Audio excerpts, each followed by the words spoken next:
Hey everyone, let's solve one previous question of DBMS. This question was asked in GATE CS 2024 set 1 question number 12. Which of the following statement about a relation R in first NF is or are true, and 4 options are given. Let's check one by one option. Option A, R can have multi-attribute key.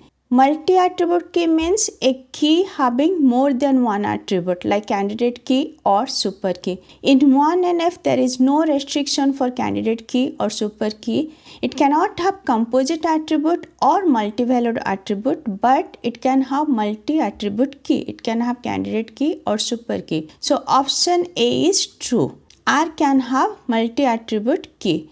Next option B, R cannot have a foreign key. This is false. One NF can have foreign key. There is no restriction for foreign key. Every attribute value should be atomic. Okay, that's it for one NF.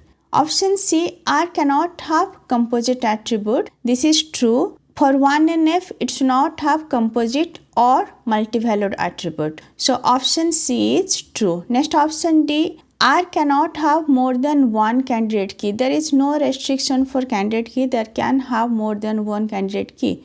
So option D is false. We found option A and option C are true. R can have multi-attribute key and R cannot have composite attribute. I already discussed 1NF. Just go through the lecture, and if this lecture is helpful for you, please like, share and subscribe. Thank you. Bye bye.